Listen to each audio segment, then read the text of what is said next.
Hello, this is the Stories Beside channel. I release videos every day for you. Subscribe and click the bell. Christina was sitting in an old house, running in an electric train car. It shook at every joint of the rails.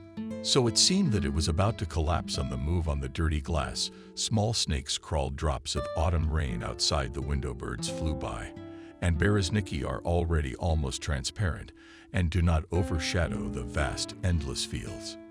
Behind them, October itself, coming to an end, quickly finished off the remnants of golden autumn, as if in a hurry to take with it everything that would remind people of sunshine and bright colors. Draughts walked throughout the vast space of the carriage. Christina moved a little away from the window, from which it was blowing particularly noticeably, and tried to hide her neck and chin in the collar of her jacket, and put her hands as far into her pockets as possible. On her nose, she had sunglasses on, not very appropriate on a sunny day, but behind them she felt protected, calmer. The train car was almost empty. A few rows ahead sat an elderly man, judging by the fatigue or back and gray hair. Even closer to the exit, a classic gardening aunt of no particular age sat with a determined face that bore the obvious misery of having no one to talk to on the journey. Christina loved riding on the train. It was good to sit, not hurrying anywhere, to listen to the monotonous, constantly repeating at the same intervals, the clatter of the wheels, and to feel how gradually the thoughts in her head were not successful. Calmness was needed for her now more than ever. Christina had absolutely no idea where she was going and why no one was waiting for her, and she herself was already expecting almost nothing from this life. Of course, something like this could drive anyone crazy. So Christina was more grateful than ever to this glorious equal source, which calmed the leading thoughts. There was only one thing she wanted: to make this attack last as long as possible. Christina tried to distract herself from the cheese, the fall, and the tray breaking through under her clothes. And yet, no matter how much she wanted to avoid it, she began to think about what she should do next with her oddly ridiculous and already bedraggled mind. She's only 24 years old. Strangely enough, Christina considered her childhood a happy one, at least from the age of 2. How much happiness can you apply to a child raised in an orphanage? Christina was just another little creature, out of hundreds of 1,000 exactly the same babies, who were either born immediately unnecessary to their parents or became unnecessary after birth. The girl was placed in an orphanage when she was 2 years old. Christina never knew the details. She just realized pretty quickly that her mother was gone. The worst thing that can happen to a person at the beginning of their life happened to her. Well, Christina was fabulously unlucky. Kathy came into her life. Kathy, the three main feelings that an ordinary person has about an orphanage: a child's fear of pity, of shame. Kathy has dedicated her life to fighting these three shameful feelings so that people dare not apply them to her children. Her children are from the orphanage where she worked for many years as an educator. The first time she saw Christina was when she was first brought to the orphanage. She was 2 years old. It was then that the girl caught her attention and never let it go again. How many times in her years of working here Kathy Seymour had observed the same picture, brought to the orphanage. The child is frightened, hunted, looking around, seeing and perceiving nothing really, clutching some old toy, if she has at least this on the proposal to get acquainted. Such children could respond in any way they wanted, from timidly wary acquiescence to brutal aggression. The new girl stood in the middle of the receiver, looking around curiously. It was as if she was assessing a place that was new to her, without showing an ounce of fear or anxiety. "Hello, what's your name?" Kathy asked, approaching the little girl. To get a closer look at her, Kathy gave a feminine sigh of admiration. Her hair was messy and a little tangled. The girls were still fabulously good-looking, thick and dense, rich, honey-colored wheat. They glistened and shimmered in the light in a multitude of hues. The girl raised her eyes to Kathy, and that one finally died. The eyes were green, and the given media went to him expressions not at all suitable for an orphan. "My name is Christina." "And you seriously," replied Kathy, without taking his eyes away. "Not you, but you machine," corrected the teacher. "My name is Kathy." "Kathy it is," Christina decided instantly. No matter how the orphanage workers fought with her, the stubborn girl did not want to call her teacher by her patronymic. Then Kathy, who was respected by everyone, also gave up on it, and so remained for her Kathy. However, the use of "you" also disappeared rather quickly and imperceptibly. Very early on, as Kathy remembered, Christina began to make her own decisions, and it was almost impossible to talk her out of them. Christina was 10 years old when her seething energy demanded some additional outlet to play team sports. Christina absolutely did not want to. Team sports were more than enough for their lives. Gymnastics, figure skating, dancing, of course. It was great, beautiful, and traditionally suited for a girl. But besides being expensive, they were also, in Kathy's opinion, activities for homegirls, brought in and picked up by faithfully waiting moms, dads, and grandmas. "Kathy, I want to take up wrestling." One day out of the blue, Christina declared. "Why? What wrestling? You're a shaken girl," Kathy said at the same time indignantly. "So what? What's a girl? I'll go to Sambo." Christina looked at the teacher with defiance and habitually learned. "I already came after school and signed up for classes." "Hello," a short, completely gray-haired man. The trainer approached Kathy, sending Christina to change. "Is this yours?" He nodded toward the departing Christina. "I'd love to say Kathy is an interesting girl, boyishly brave and tough. Too bad you brought her in late. You should have brought her in about 5 years ago. I'm sorry, I have to explain something to you. She's not mine, of course. She's grown up and lives in an orphanage." Did you notice how Coach and Taratorkin's face changed? No, you please don't worry about Christina. She's perfectly normal and healthy. Well brought up. She has a wonderful character. About the payment and everything. Don't worry, I'll pay for her.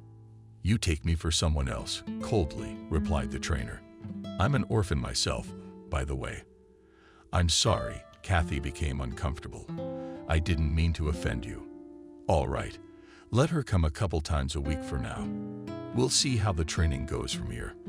Christina enjoyed it, and Kathy was equally pleased to watch her favorite charges raise a strong, agile, and healthy child, in which there was still nothing orphaned. Kathy, I've decided I'm going to be an accountant, Christina suddenly announced when she was finishing 8th grade. Christina, you're an accountant, shook her head in surprise and incredulity at Kathy. That's from your algebra. I still have a whole year to go, replied Christina firmly.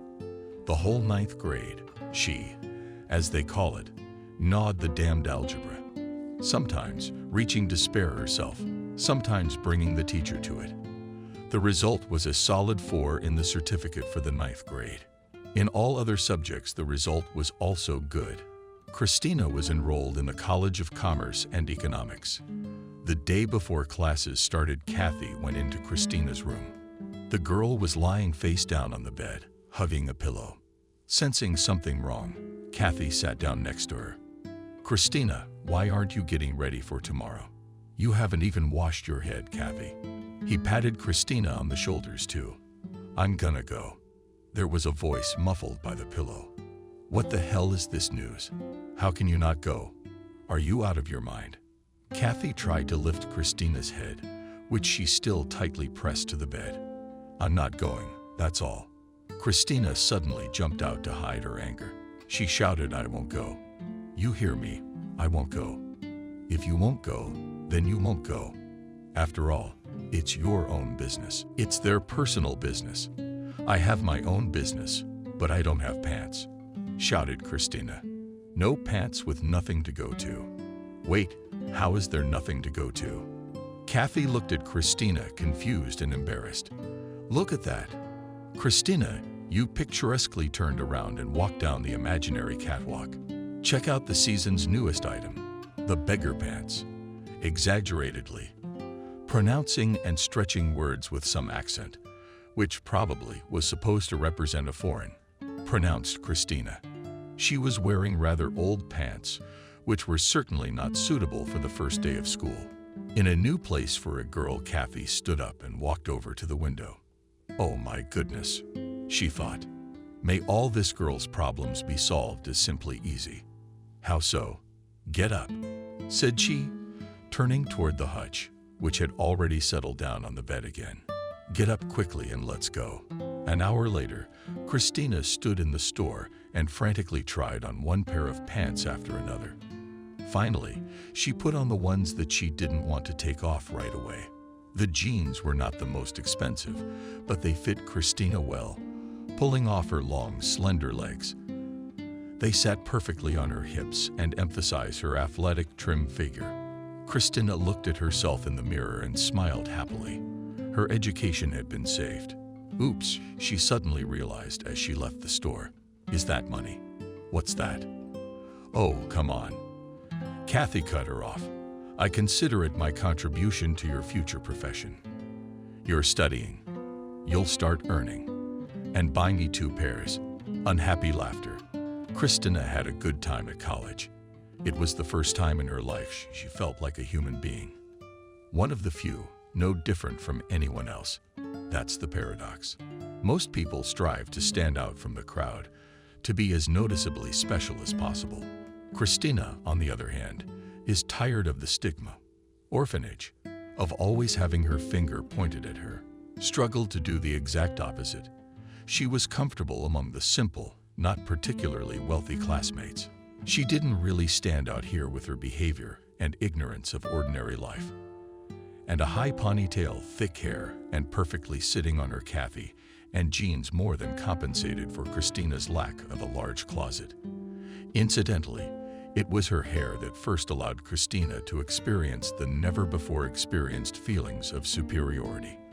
Let it be a mystery, by chance, not intending to eavesdrop at all. She did overhear a conversation between 2 girls from their class.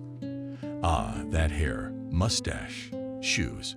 Enviously sighed one of them, the owner of the thin, indeterminate color. "Priddock, why is it beggars? Such wealth? Why her? Why do you say that? Don't say that. A man's got to have something. At least something. Although the hair is certainly something," her companion replied. In their last 3rd year, a guy named Kevin came into their group. A guy like a guy, Christina decided. But after a couple of weeks at the disco, she beat Kevin off a group of drunk guys with a couple of tricks. Kevin had immense respect and gratitude for her, and they became friends. One evening after class, they sat on a bench and chatted merrily about nothing. "Katja, listen, where are you going after college?" suddenly asked Kevin. "I don't know," shrugged Christina. "I didn't think it was too early." "It's probably still kind of early," Kevin asked. "Is it too early?" "Before you know it, it will be too late. I thought I'd look for a job like everyone else. I'll probably go to my orphanage for my internship. I'll ask for a job in accounting." "That's quite an idea. What can you learn there?" "Simple diaper counting." "Look, why are you bothering me? I'll figure it out on my own. What do you want me to do?" The offended Christina tried to end the unpleasant conversation. "Wait, don't be angry. Do you have a proposition for me? My great-uncle has a company. They sell dietary supplements. Do you even know what that is?" "You know I do. Here we go. You want me to get you an internship there. If they like you, maybe they'll give you a job after college." Kevin suddenly suggested it. Christina looked at him incredulously. "Oh, really? Are you serious?" Christina was surprised and excited by the boy's suggestion. "I'm an orphanage kid, Kevin." "What's that? What's that got to do with it?" Kevin looked at her cheerfully. How can we not like to be afraid? Probably hating herself for these words, Christina said with difficulty. "What nonsense. So what? I don't care. You're an excellent student. Uncles do not need countesses of blue blood, an accountant. Anyway, it's a deal. I'll call him today and let him know you're coming." Christina went to Uncle Kevin's firm for her internship. The company with a very long name occupied a whole floor in a large office center. A huge room, organized in the American way. Like Christina had seen so many times in Hollywood movies, there were a lot of computers, photocopiers, and other office equipment. Young, cheerful men and women were scurrying among the desks, having endless conversations with each other, and typing at an incredible speed on their phones. Everything was in motion and gave the impression of a very successful, forward-thinking business. After the hustle and bustle of the sales department, the company's accounting department was a real oasis of peace and quiet. Here, several women sat quietly at their computers and talked peacefully. They were working. Christina was met by Betty, the deputy chief accountant. She seemed very young for such a position. That's great. This is a good place to move up, Christina thought. Christina was seated in a corner with an impressive stack of papers and told to check that all the documents were stamped. Granted, the task was pretty rudimentary, but Christina was happy. She got into a real commercial firm, and by the looks of it, life here is booming. Of course, she will gain experience, become a great accountant, and someday will be appointed a manager, and most importantly, she will earn good money. Terribly satisfied with her first day of work, she called Kevin the same evening and spent a long time thanking him. "Come on, Christina. It's not worth it. We'll settle accounts with our own people," her buddy replied cheerfully. 3 years of study flew by, and Christina received a diploma as a gift for graduation. Christina was given an apartment let in God-forgotten, distant Moscow Nekrasov. It didn't matter at all. She finally had something of hers that belonged only to her. Kevin didn't lie about the job, and in early September, he personally took Christina to his uncle. The director Christina had only seen from afar a couple of times during her student internship at the firm, of course. He was surrounded by an aura of wealth and power, and seemed almost celestial. It was all the more surprising to find that he is quite simple in communication, kind uncle with a loud laugh. Perhaps a little too often, it seemed to Christina, but who was she to judge that? He cordially received Christina in his office, treated mineral water, and did not stop constantly laughing. Sent her to apply for a job. In the questionnaire, Christina, the evil of herself, boldly underlined her note that she is an orphan and was brought up in an orphanage. Let everyone know and take into account.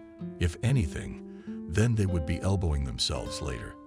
But no one in the firm cared about her special circumstances. Christina was hired as an accountant. She was warmly welcomed, got reacquainted running, as with the unfortunate sale and managers, checking in, looking for shipments.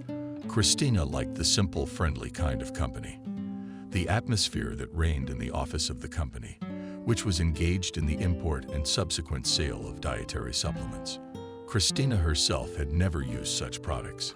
Really, loudly indignant manager Betty, the owner of very lush forms, which literally fell out of 2 tight clothes, huge nails, and no less huge grown eyelashes.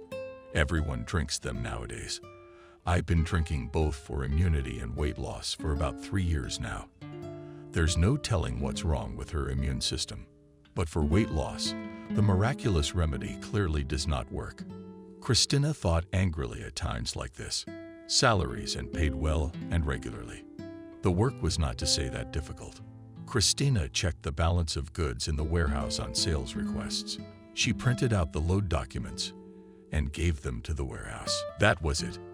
The knowledge acquired in college was more than enough to fulfill her duties without any remarks. After 3 months at the firm, Christina was summoned by the director. "Well, how did you get used to it?" he asked. And in his habit for some reason, then Bay laughed. "Yes, thank you. I hope I'm doing well." A little embarrassed, replied Christina. "Well, don't be modest. Praise you generously," said the chief. "Well done. I want to promote you. You'll be my senior accountant for shipments from tomorrow." Christina could not believe her ears. Only 3 months on the job and already a promotion. It was like a fairy tale. And she wasn't even 20 years old yet. What was next? The next thing was very simple. A couple weeks later, Christina came to work, and immediately at the entrance she found herself in the tight embrace of a man in camouflage and a mask. and unceremoniously pushed into the nearest office, which until today was occupied by the commercial director of the company, also a big funnyman David. For some reason, Christina did not see in the office neither a laptop, which always stood on the desk, not hanging on all the walls of the office posters, which David was very proud of, nor his huge mug with the inscription Genius. None of that was in the office. Your papers. I was addressed to her in a lovely tone by a man in a police uniform. After looking at her passport, he tossed the document back on the desk. Well, tell me. He stretched absent-mindedly, looking at Christina. Tell me what? She whispered with defeated lips. The look of the man in uniform made her very scared. Everything. And preferably in detail, how and to whom they sold non-certified products, where the cash went. Everything. The creepy man was silent, rocking in his chair. I have nothing to tell, barely uttered Christina, feeling how everything in his mouth is dry and nausea comes to his throat. Of course, good old song, I don't know anything. I haven't seen anything. I haven't heard anything, the man said with a chuckle. The next day, she was called in for questioning. She spent the night in some kind of isolation cell, not even realizing where she was at all. She guessed that it was some kind of cell by the bars on the small window and the squalid furnishings in front of her, where the policeman from yesterday was sitting, rocking slightly in his chair. She knew now that it was an interrogator major by rank, and in fact her whole life depended on it. So that's it. Christina, we don't have to prove anything. On the documents on which your company shipped fake products is your signature. Any expertise will confirm it. You will stand on your own. Say, not my fault. I do not know anything. You'll still get only the maximum term. That's 8. And if your crap you've been selling here is recognized as poison, that's more. He was meaningfully silent. The major leaned back in his chair. If you know, you'll write a clean confession. He continued, suddenly switching to you. I promise you a special order of consideration, and 4 years no more. And then you'll be out on parole. What's parole? You know, the tiny Major Christina shook his head fearfully. You'll get out sooner if you behave well. And anyway, why should you be afraid of the zone? You've been in the zone your whole life. Now he was laughing, obviously thinking he had made a very witty joke. Christina was physically embarrassed by the sight of this man, by the nasty things he was saying to her, and she could not think of anything. Her head was a fog of hunger and fear. Come on, come on. Think fast. I don't have time to live here with you, the interrogator shouted at her. Kathy Christina saw in front of the court. Kathy was scary to watch. It seemed that she would die right now. After the verdict, which Christina read, it was all over. Life stopped for a long 8 years.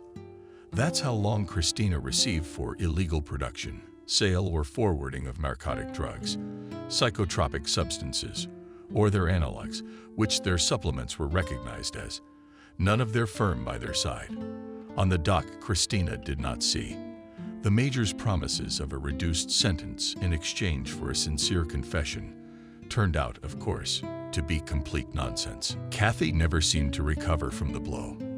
A few months after the trial, Christina received the news that the only person in the world who loved her had quietly died of heart failure.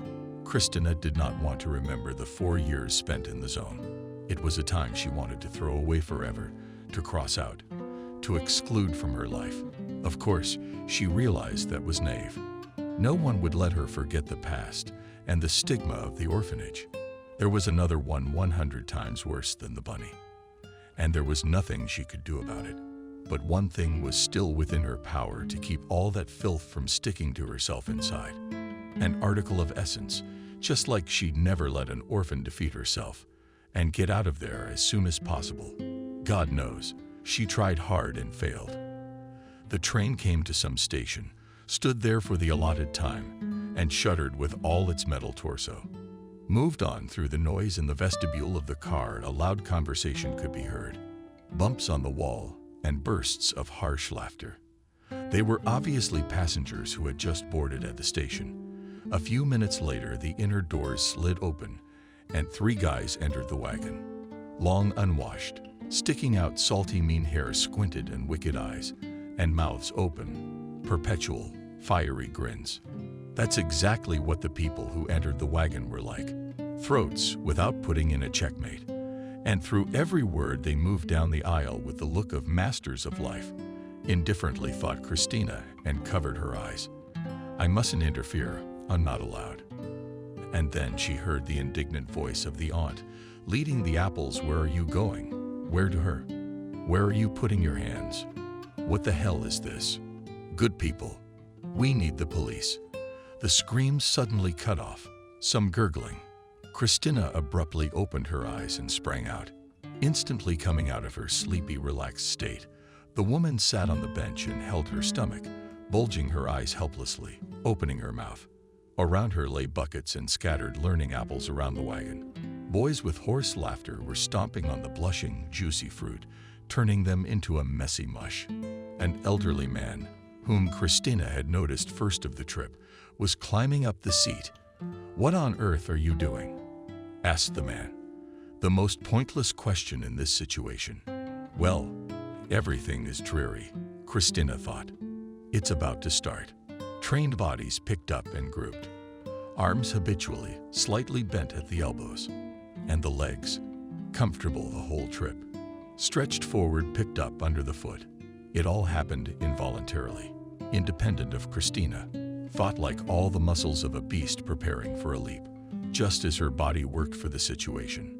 Oh, the protectors of the king's lions mockingly searched, spreading his arms and crouched in a mocking bow. One of the guys, obviously the oldest in the group, "Is that your girlfriend?" They gave a friendly laugh. "Well, now you're going to pay us for you and your girlfriend. Come on, what you got in your pockets?" The young men stumbled. Apparently, it was very disgusting to say normal words to those who had long ago lost human form and the ability to think humanly. "We are young people, and you are an old stump, and we are going to speed up your funeral." The guy pushed the man down hard on the bench, at the same time hitting him in the face with his hand. The scum flashed something metallic. Was it a knife or brass knuckles? Christina did not guess, just noted to herself that the freak with iron will have to knock out first. "Hey, Gopota, slow down or you'll catch a cold." Christina's voice sounded unexpectedly and easily drowned out the sounds of the raging pack. Silence reigned in the carriage, disturbed only by the quiet tones. The battered women. Che found, at last, a leader, obviously overcome with shock. "What did you say? What did you hear?" "You said get your stinking roosters and get out of here fast. Just apologize first." The guy looked like he was about to have a stroke. His face and neck were already turning purple. Standing behind him, his accomplices sang senselessly only in front of him, obviously waiting for the command of their leader. It was clear at a glance. Stupid, drunk, obviously stoned. Or are you? They were, in general, no match for her. Such lowered and linking everything only with those who by definition are weaker were despised even in the zone, not even for a second. She wasn't worried. She was sure she could handle all 3, especially one of them obviously could barely stand on his feet at all. The thing was, she didn't want a story that could end up in the police with her probation certificate. So still hoping for a relatively peaceful outcome to the situation, but knowing full well that these people only understood the voice of force. She tried to scare them easily and springing up from the wagon bench and on the move, stretching the zipper on her jacket, she stopped in the aisle about 10 steps away from the guys. The elderly man, sitting confused, translated his gaze from the picture of his assailants. "Well, what have you decided?" mockingly asked Christina. The guy with a muffled grunt rushed at her. Before his mouth could touch hers, she met him hard with her shoulder. She immediately twisted her hand with the knife in a fighting move and threw the guy in pain at his temple. Adding a couple weighty kicks to his leg, she tossed the fallen knife farther under the benches and glared at the other 2 in the company. But it didn't take them all more than 5 seconds. You could have kept your jacket on. For some reason, Christina thought, and suddenly realized that she hadn't even taken off her dark glasses. "What's up?" "Assholes." "Next invitee," she said. There didn't seem to be anyone who wanted to be next. Mandrake attacked. "Take this shit and get the fuck out of here, motherfuckers." After a little thought, "just in case," she added, a slang word which contemptuously called such novice villains. Pronounced. It was a special voice, in which clearly audible notes, giving Christina the right to these words. The guys clearly had time to realize a lot of things in this minute. Quickly picking up their leader, lying in some kind of prostration, they reached for the exit from the carriage, which began to slow down in another instance. Militia suddenly squealed the woman, realizing that the danger had passed and it was possible to engage in asserting their legal rights. Alarmed, Christina looked back at her aunt and, tightening her jacket, went to the opposite end of the carriage. She decided to get off at the next station just in case. "Girl, please wait," she heard behind her. Christina looked behind her, and an elderly man was walking quickly behind her, his genteel professor, as Christina had labeled him to herself. The face was still very worried. "And how fast?" "There was a bruise on the booch." "Wait, how come you let them go?"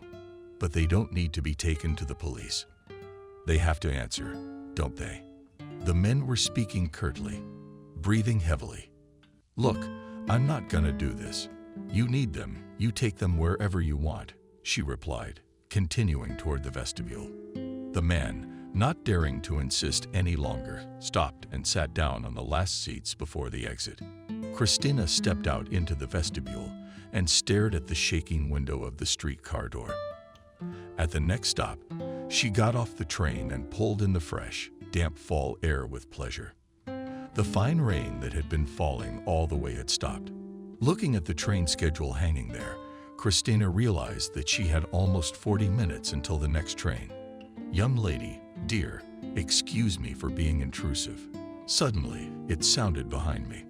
On the platform stood an old man from the carriage, who, as it turned out, also got off following her.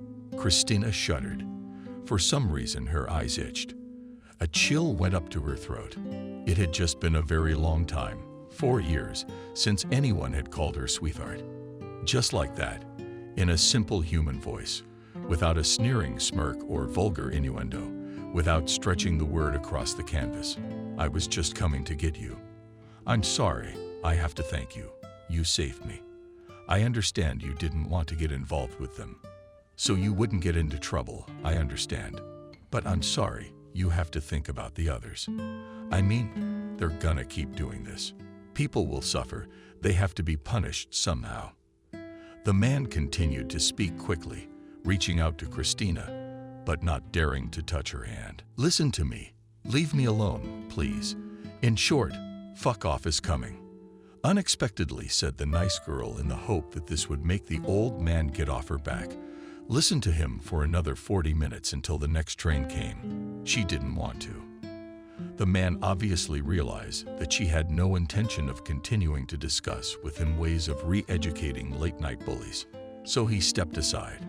The train was right on schedule. Christina, breathing the air, she happily dived into the carriage, sat down in a corner by the window and stretched her legs forward with pleasure. The old man also entered the same wagon and took a seat a few rows away, the farthest in person. Christina.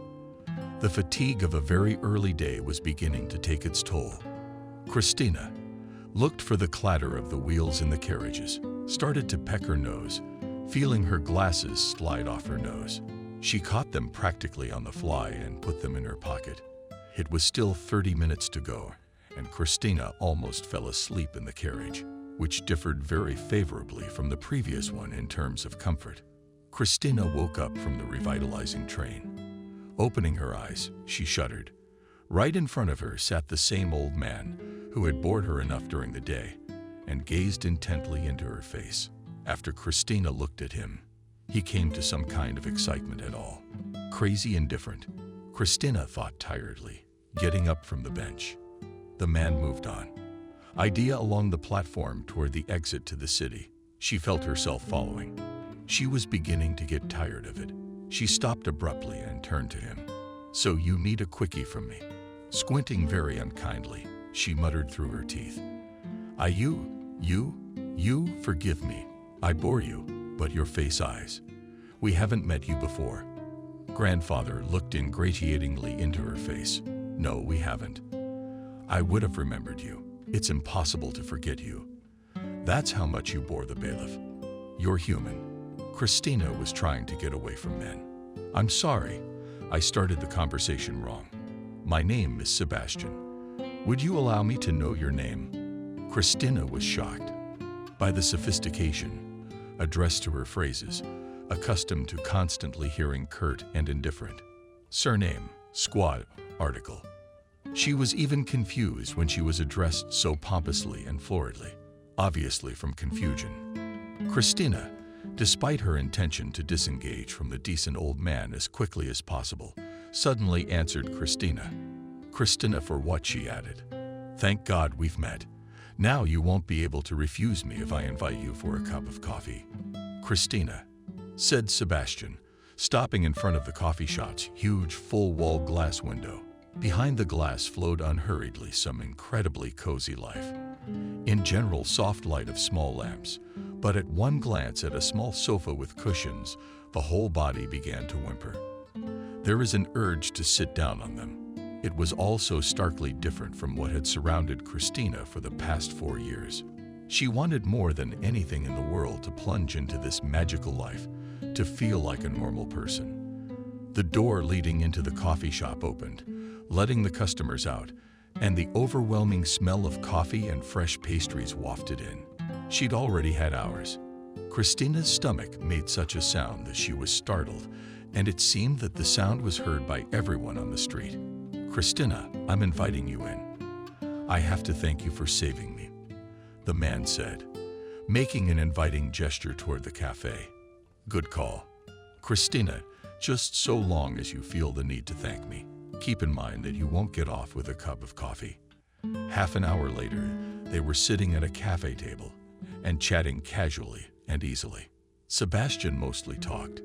Christina listened and ate, enjoying every bite of normal, very tasty food. "Christina, you will excuse me, but I want to come back to the question that torments me. We certainly couldn't have met anywhere else. And before you thought, you were looking at Christina." "No, Sebastian, we couldn't have met. That's for sure. 4 years ago, I was in technical school. Before that, she lived in an orphanage. Lately, I've been vacationing at a resort, in places not so remote from where, in fact, I'm following. At the place of registration." I'll finish the phrase before the end of the kittens threw myself on the back of a chair and squinted expectantly.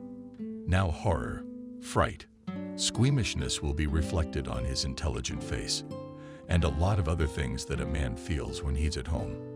And he's been in prison. He's gonna jump up and scream. And he'll probably accuse her of tricking him into going to the cafe. Christina was prepared for any reaction, but she was not prepared for what happened next. Sebastian froze, introduced here by a cup of coffee, then carefully put it on a saucer and laughed. He laughed sincerely and infectiously, so Christina involuntarily smiled herself, though God knows, there was nothing funny in what she had just said. Sebastian said, "Well, Christina, you are just full of surprises. Amazing you girl, right? Do you want more to eat?" "No, thank you," with fright, replied Christina. "She's so angry right now." "Well, then let me ask you, where exactly? You are so happily guiding me. You have someone waiting at your place, I hope." "No, no one," said Christina thoughtfully. "Believe me." Christina twirled the teaspoon in her hands. "I would still like to be of service to you, to do more than just feed you dinner. Maybe you need a place to live, money for a job." "Listen, Sebastian." Christina dropped the spoon on the table with a clink. "You've been listening to me very well. You've heard who I am tongue-in-cheek with a nightmare article and a very, as they say, dubious past. And just reclined, you know, a special slang word." Christina stared intently at the man. "I heard you perfectly well." Christina, and I understand, Sebastian replied calmly. And I offer you help. I understand that you are tired. You need to rest, to look around, to get settled. If you need my help, please give me a call. He handed Christina his business card. My son has his own business. We'll be sure to find you a job. Thank you. Christina mumbled, eyes fixed on the tablecloth. When she finally reached home, she took a long time, until she squeaked. Until she ran out of shampoo, rinsed her hair and skin with a drill, as if she were trying to wash away all the dirt her people had made her with, along with the road dust. The next day, having registered with the district police officer, she went to look for a job. Having received several outright refusals, at which she did not even try to hide the reason for them, she decided to look at the employment center. Watching the girl register squeamishly with 2 fingers takes her certificate of release, as if afraid to get infected, Christina realized that she simply could not endure such humiliation. And to hell with it, no one was pulling his tongue. Thought Christina dialed Sebastian's phone number a day later. Hello, it's Christina. The old man's cheerful exclamation of joy rang through the phone. But now I have your number. The day before, Sebastian arrived at his son's office in the morning, located in one of the business centers of Moscow. He did this very rarely because he tried not to distract Charles from his complicated business of managing a huge hotel-restaurant business. His son was a classic workaholic who devoted himself to the business and earned huge sums of money and a brilliant reputation. But in doing so, Charles somehow missed the opportunity to become and be happy. The father went to his son to tell him about what had happened to him on the commuter trains and about Christina. He felt that this was not a telephone conversation and rightly feared that even in a face-to-face meeting with his son, it would be very difficult for him to explain to Charles his interest in the colony girl. After Sebastian had told his son about yesterday's events, with all the details and demonstration of a bruise on his face, Charles whistled in surprise. Well, Dad, you're certainly something else. What were you doing on that train anyway? Why don't you call and order a chauffeured car, by the way? I've asked you many times, but that's not what this is about. I want to help this girl. I really do. What do you want me to do? Dad, let's give her all the money she needs, lots of it. And let's stop talking about this. All right. Where's the money? The money, Sebastian exclaimed. You can't see anything because of the money. This is a man wounded, exhausted. Oh, Dad, come on. How long did you say? She's been in jail for 4 years. Wow, a girl like that, she'd hurt and torment anyone. That's what she is. According to your story, she can beat up anybody. No, Daddy, this isn't working. You have the image of a poor, defenseless little girl. Charles sarcastic. Stop it. The old man shouted at his son as if he were a delinquent schoolboy, not the owner of a multi-million-dollar company. If it weren't for that little girl, you'd be recognizing me in the morgue right now. There was silence in the office. Okay, Dad, I'm sorry. So what do you want me to do? Get her a job? Okay, I'll think about it. Do you know her name?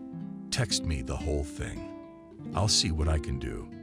And I'll give instructions to my personnel department. No, you have to take her in. Talk to her. At least do it for me.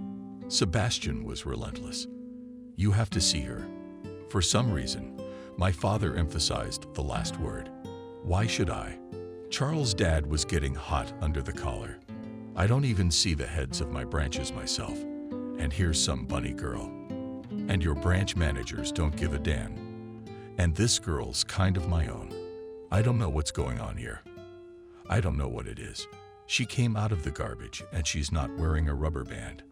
I sat at the same table with her for an hour and a half, and I wouldn't have even suspected she was in jail if she hadn't told me. I'll tell you more. She's still in the orphanage. Sebastian grinned, seeing the son of the sufferer rolled his eyes. Okay, I won't bother you anymore. If she calls me, I'll let you know. And Sebastian left his son's office. Half an hour later, The head of security of his holding company was sitting in front of Charles. Write this down. Christina, supposedly born in Moscow, about 25 years old. Maybe a little less, raised in an orphanage. For the last 4 years, she's been in a women's colony somewhere in the Moscow suburbs.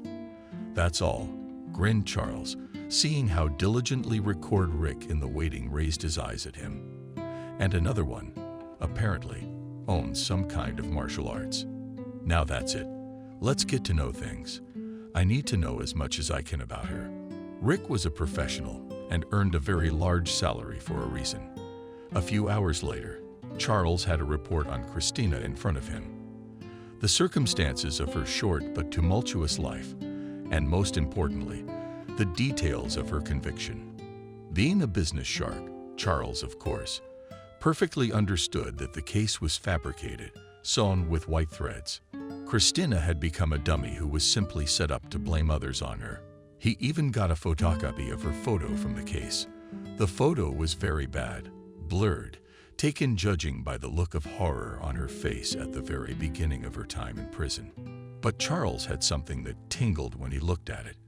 Somewhat even interested in the girl, Charles decided that he certainly respected his father and would accept his strange acquaintance. The appointed day and hour, Christina entered one of the towers of the business center of Moscow and went up to the 20th floor. "Hello, you are Christina. Charles is waiting for you. Come in, please." Check. Dazzlingly beautiful secretary Christina gathered her courage. She took a deep breath, as she always did before her bouts in training, and entered the office. It was huge, and through the large panoramic windows, there was such a view of Moscow that Christina, for a few seconds, even forgot where she was and why. Smiling embarrassedly, she looked up at the lively, fit man in immaculate kavimma. His still thick hair of a beautiful shade of wheat was barely touched with gray. "Hello, Charles. Thank you for your time. Frankly, I don't know what I can interest you in. You probably know my story." "Well, just Sebastian," said Christina, stopped talking halfway through. She suddenly saw the face of the master of the study, who had not yet uttered a single word. His gaze was fixed on her face. He seemed to devour her with his eyes, trying to see through her. His face expressed a confusion of amazement. It was skewed by some agony, and at the same time a wild hope. All this rolled over him in waves, changed one thing by another. All in all, a very complicated expression was on Charles's face the moment he saw Christina. "Tell me, what was your mother's name?" Charles asked a completely unexpected question at the beginning of the interview. "My mother," Christina asked in surprise. She had lived almost all her life without her mother and was not used to answering questions about her. "My mother's name was Emily. That's what it says on the birth certificate, anyway." "So, Emily. How old are you?" "Wait, don't answer that. Let me guess." He sat down at the table, grabbed a pen, and started writing and crossing out something quickly in the notebook in front of him. It was the 96th end. This was the last time we'd be together. "She's gone," came to Christina in scraps, his mumbling. "You're 24 years old now?" Charles asked suddenly, tossing his pen on the table. "Yes, I'm 24 years old." Trying to stay calm, Christina answered. It was getting harder and harder for her to stay calm, because something strange was going on in the office. "Father, what is your father's name?"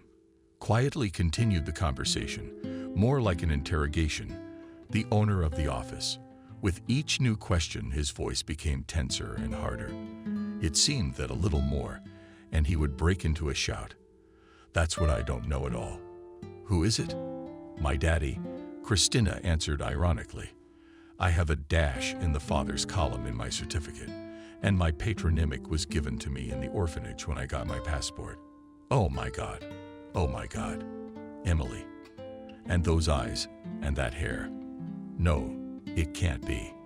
It can't be." Charles ran around the huge office, suddenly stopping, and just as suddenly starting to move again. But there's no such thing as coincidence. They just don't. 24 years old, hair, eyes. There's a lot of them. Of course. But the rest of the Indian movie is just some kind of running around the office. The man was getting more and more unhinged by the minute. Christina began to think whether she would have time to run to the door and call for help or whether the psycho would get to her before. As if hearing her thoughts, Charles ran up to her. She folded her hands over her eyes, his tears buried. "Christina, you will forgive me. I must seem crazy to you." Christina nodded fearfully. "I can't explain anything to you now anyway, and you need to think. Check, you know. But the fact that you showed up here, it's unbelievable. It just can't be. We'll meet up with you a little later.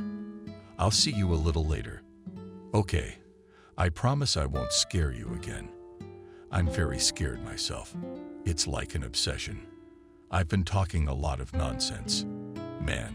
Christina, you go now, forgive me." Christina got out of the office, uncomprehending and sitting down. One thing she knew for sure, she would never agree to come here again. It would be better to try again to get some work through the employment service. In the evening, father and son sat in the living room of Charles's huge apartment. The father watched silently as the son, who had always been characterized by calmness and restraint, sat down in his armchair, jumped up, grabbed a glass of whiskey in his hand and faltered, forgetting to bring it to the Toto. Papa in one swiftly sat down and put the unnecessary glass on the table. "Daddy, this is her. This is Emily, daughter, and she is 24 years old. You know what it means to be unable to sit still." He jumped up again and paced the room. "It means she might be your daughter." The old man finally said what his son had been afraid to say. Charles looked at Sebastian with a pained look. "What are you looking at? I only said maybe so you wouldn't faint right now. She's your daughter. I'm sure of it. She looks just like you at 24. That's why I was looking at her on the train. There's only a girl sitting across from me." The father tried to diffuse the situation with a joke, to calm Charles down. "And then you said I had to see her." "Yeah, because I knew. You wouldn't believe me anyway. You'd think I was out of my mind." "Dad, do you remember her, Emily?" Father and son were silent for a long time, immersed in memories from years ago. Emily was a living landmark of a small, cozy regional town in which one half of the inhabitants knew everything about the other half. Emily was born into a well-to-do family of quiet, modest intellectuals who had already despaired of having children. Emily's mom's small and thin figure, similar to a teenager, was well known to the whole neighborhood. All her life, working as a pediatrician in the children's clinic, where she came immediately after graduating from medical school. For 15 years, Betty passed through her hands a huge number of children and their parents. Of course, it was impossible to demand that she remember them all. But she was certainly known and remembered by most of her charges, even after moving from the pediatric clinic to the adult clinic due to age. Betty was a person of incredible learned kindness.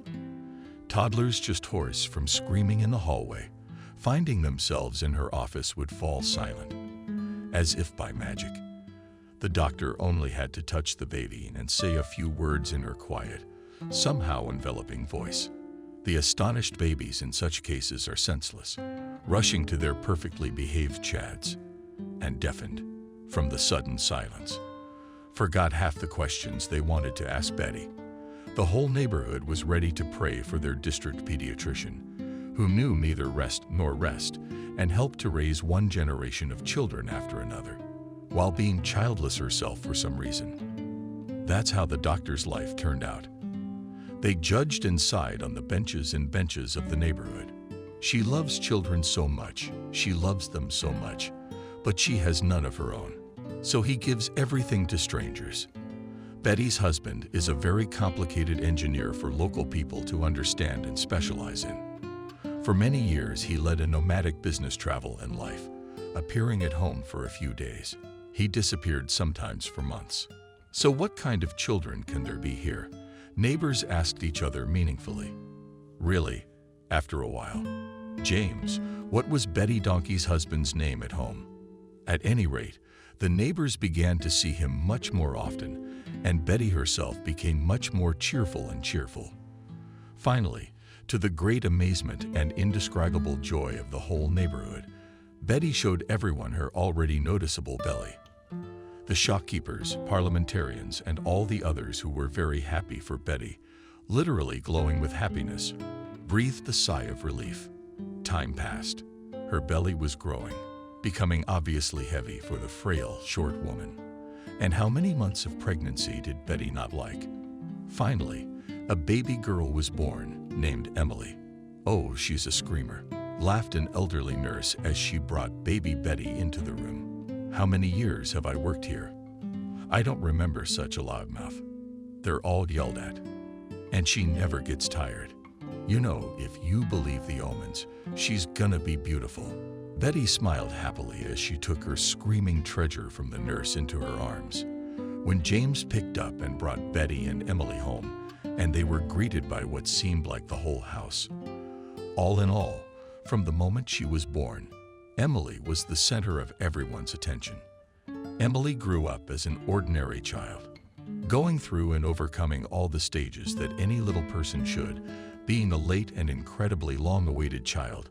She, of course, from the very childhood, in addition to boundless love, received from her parents an increased portion of anxious care and concern for themselves. However, quite early having shown an independent character, which absolutely did not tolerate excessive tutelage, Emily independently quite calmly dealt with her children's problems. She was fidgety and boyishly restless.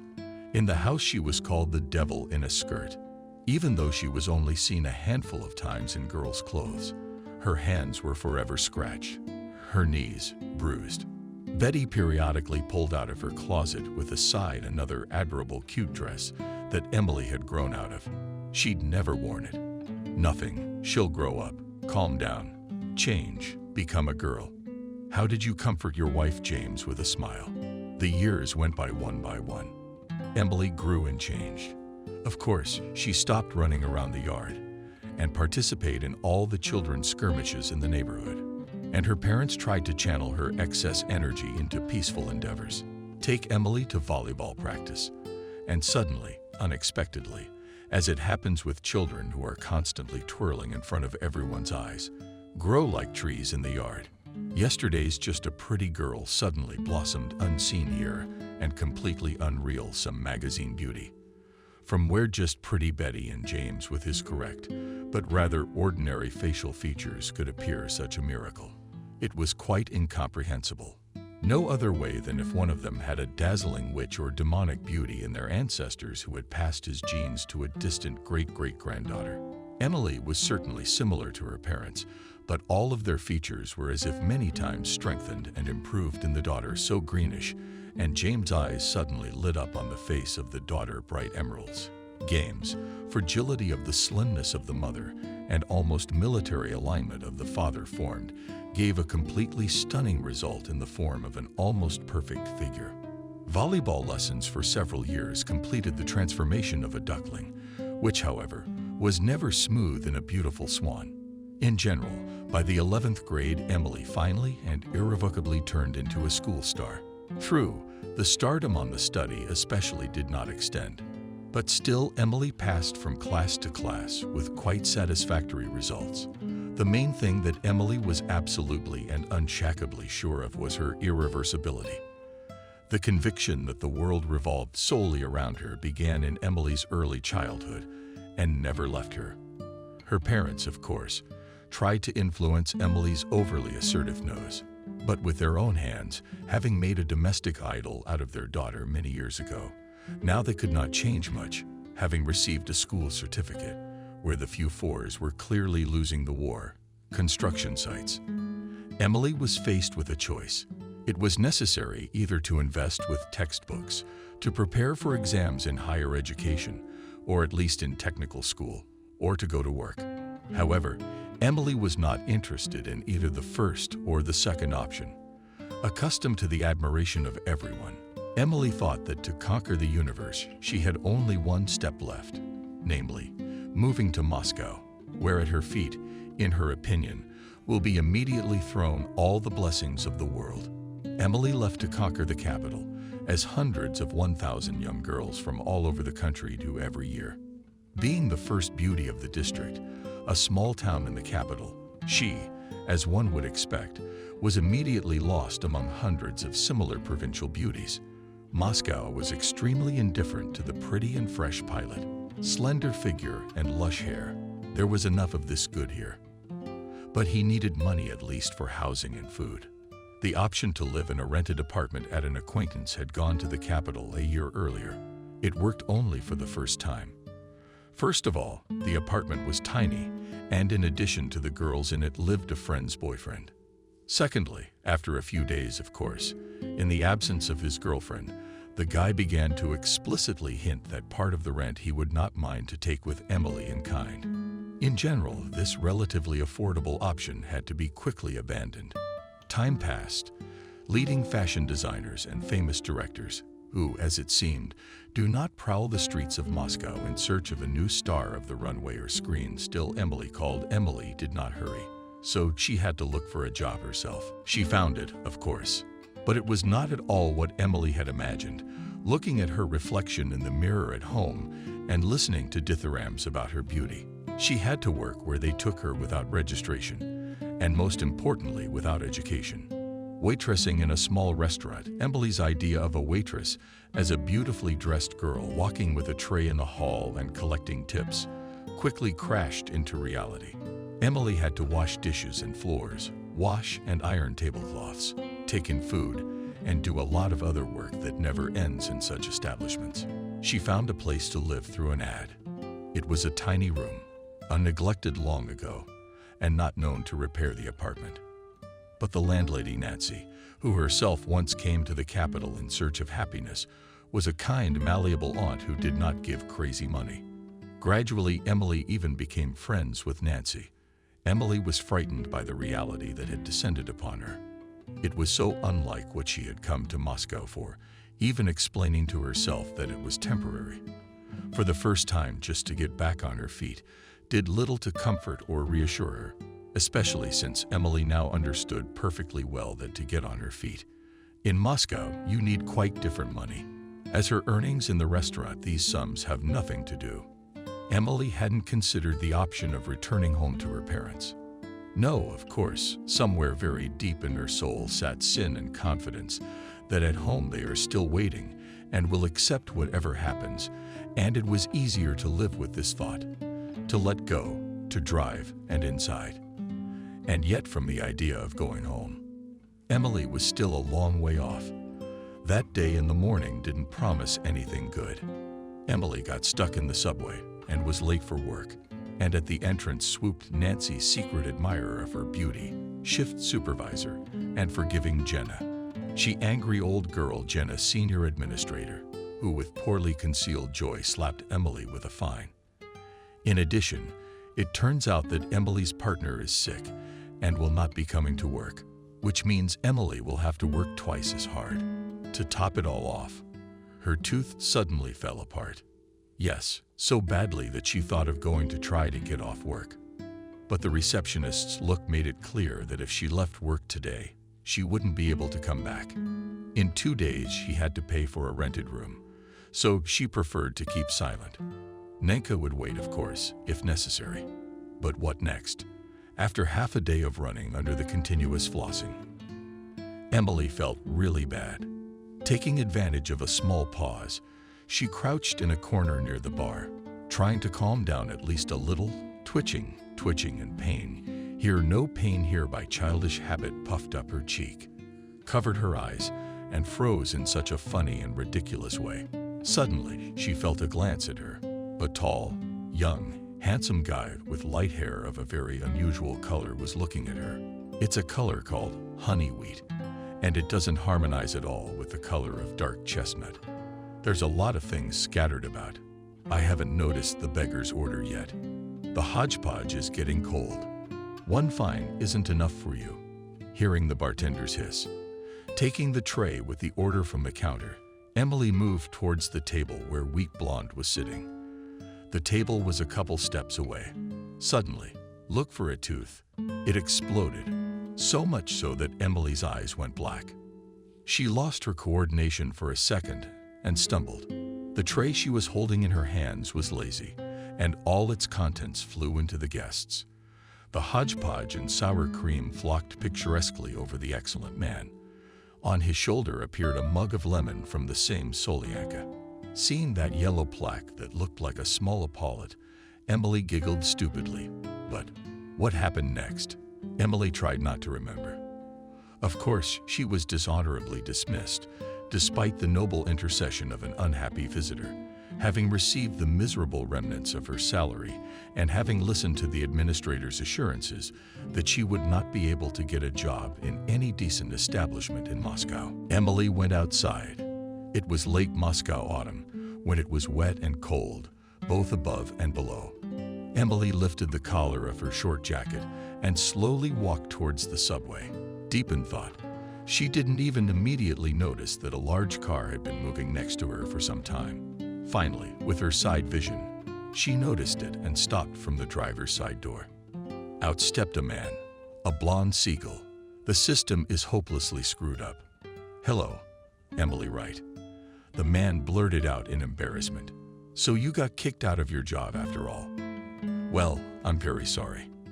"I'm not sorry at all." "Well, to hell with this slave job," Emily exclaimed excitedly.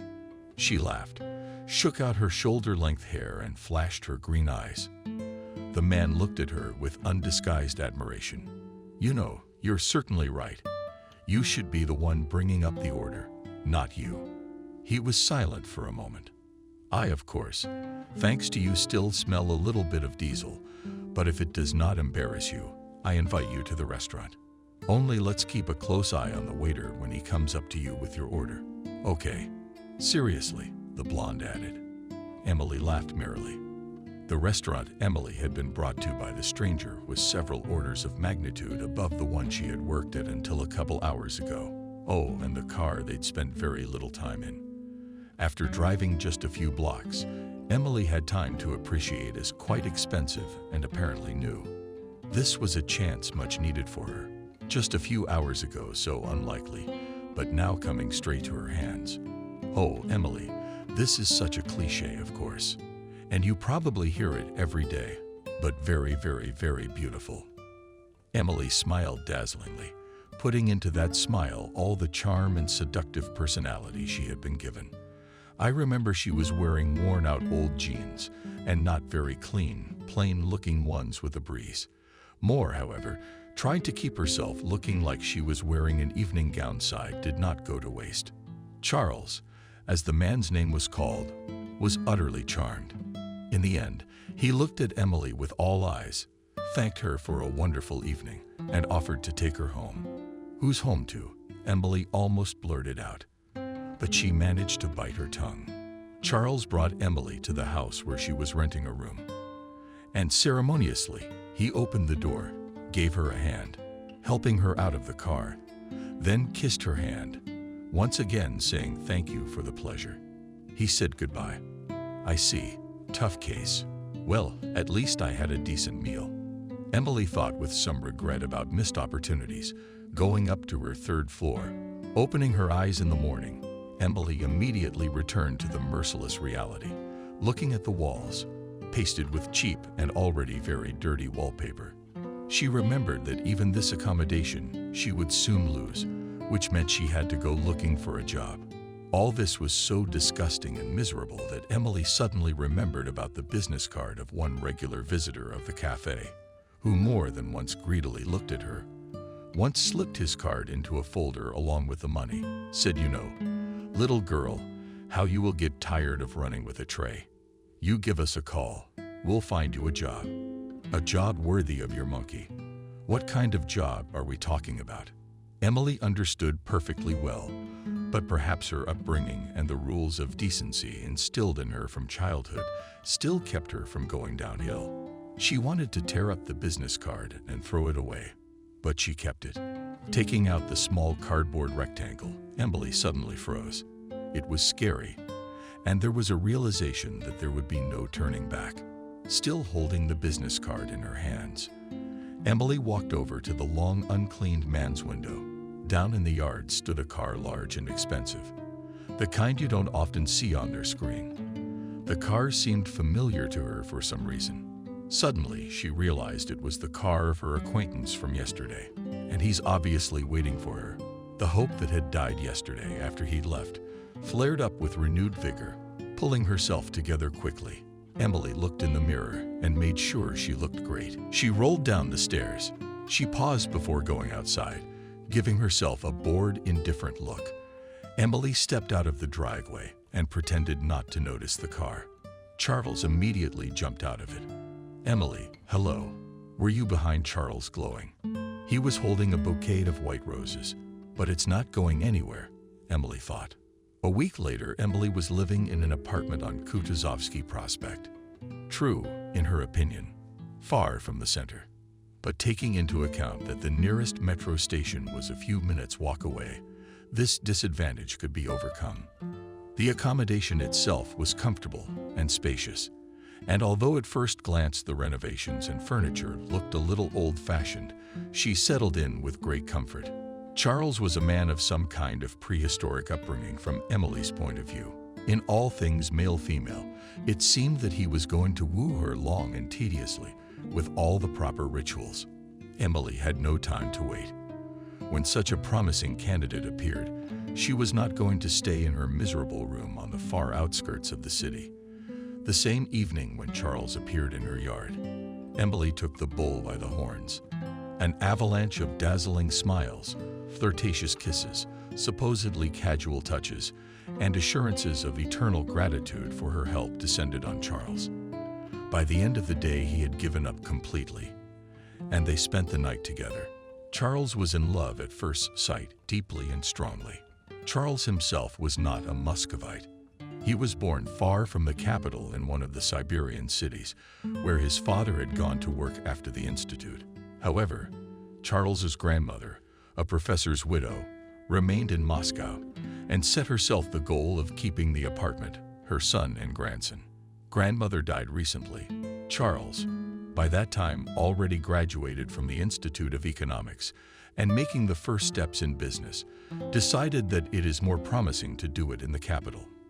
In relationships, he was a typical victim and ready to give everything. He was satisfied with even small reciprocal manifestations of any feelings. How sincere were they? He tried not to think. Emily graciously allowed herself to be loved, sometimes allowing Charles to touch her body. Of course, the nature of the relationship was there for all to see.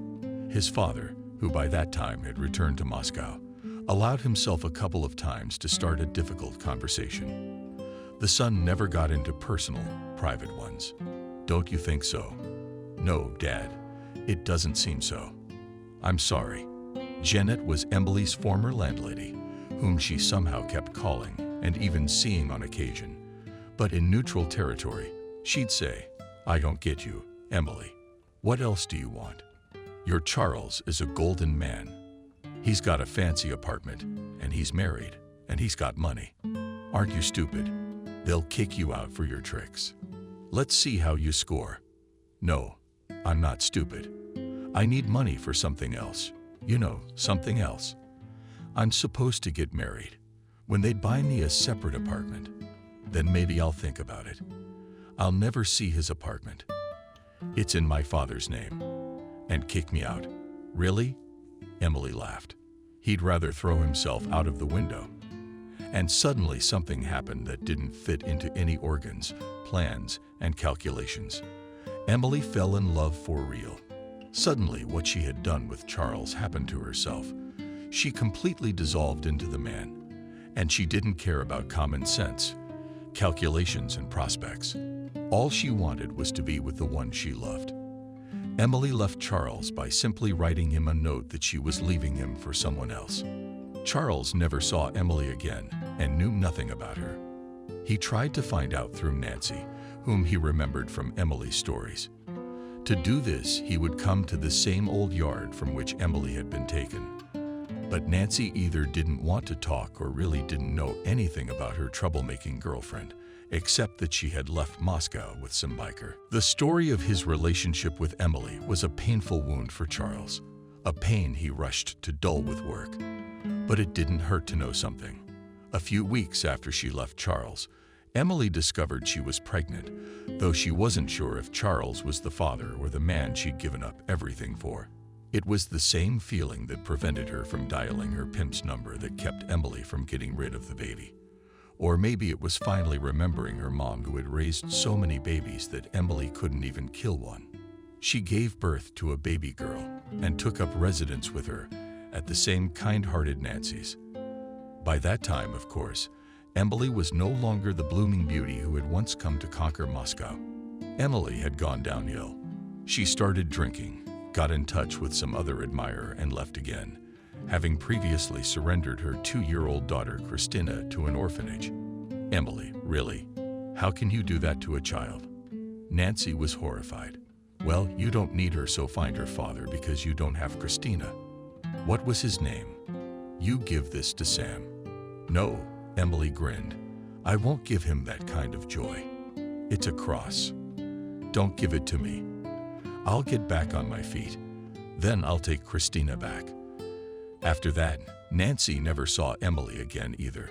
Charles, for the first time in 25 years, went back to the outskirts of Moscow, to the old courtyard where his love story had begun. He had hoped that a woman named Nancy still lived in the same house.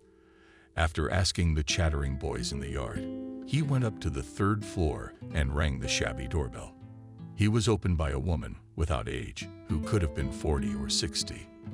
"Hello, you Nancy," asked her Charles. "Hello. Who are you?" squinted the woman. "Nancy, have you never seen me?" "Perhaps you have. I, Charles, am an old acquaintance of your friend Emily. Do you remember?" Charles looked questioningly at his aunt. "I hope she doesn't slam the door in his face." A meaningful expression appeared in the woman's eyes. "Do you?" I remember. Well, what do you want?" "Actually, I'm not quite sure why I came to see you, but I wanted to ask you. Nancy, do you know anything about Emily?" "Well, I've been asking about her for 20 years. I haven't heard from her. She's gone and disappeared somewhere up to her neck. And she's not alive." She looked at Charles disinterestedly and chuckled. "Why did you come all of a sudden after so many years? Did you miss her? She left you a fool." He's still pining for her. Charles finally dared to ask the main question for which he had come to this old house. "Tell me, Nancy, when she left me, she wasn't." "Oh, what manners. You're embarrassed to ask. She was pregnant. Only she didn't know who the child came from." The look that rose to the back of his throat was hard to pronounce. "Had a girl. Christina said it was yours. Then she gave her up to the orphanage. And that was it. Hey, what are you gonna do? Pass out on me or something?" "Well, man, let's go." A couple days later, Sebastian called Christina. "Hello, Sebastian." Surprised, Christina said, who was sure that these strange people will never appear in her life again. "Hello, Christina." With some incomprehensible joy, said the old man. "Christina, I ask you very much. Come right now to my son's office. Where were you last time?" "No, Sebastian, not even out of respect for you. You're not even talking to me. Your son. I'm sorry, but in the penitentiary they put you in the TSU for this. I think he needs treatment. I understand, though. He must have scared you. He was acting strange. Well, Christina, please come. We'll explain everything to you. He had a reason. My little girl. Believe me. When you know her, you willingly excuse your Charles."